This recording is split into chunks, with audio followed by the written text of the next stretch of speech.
American Donald Budge would be the first in 1938, and 15 years later, Maureen Connolly. In 1962, Laver would join this elite club and then startle the world when he repeated the feat as a professional in 1969.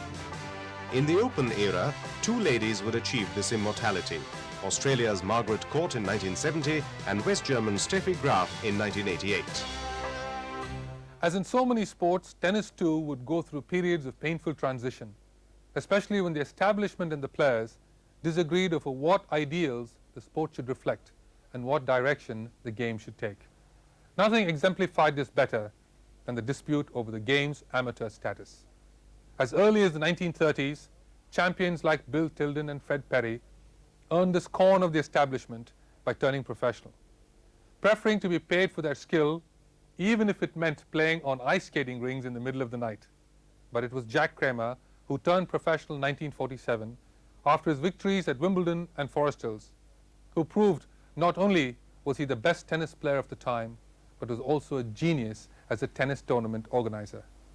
Kramer was to change the history of the game. Jack Kramer made professional tennis respectable and lucrative. He lured other players out of the amateur game. I'd like to clear up the situation regarding whether or not professional tennis would be accepted in the event that I'd like to bring my tour featuring Tony Trabert to Australia.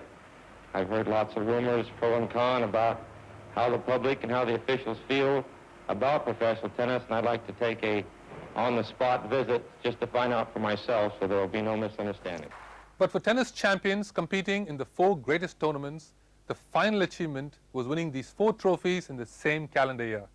This was to win the Grand Slam, an exploit reserved only for the greatest of the great. And to this day, only 2 men and 3 women have succeeded in doing so.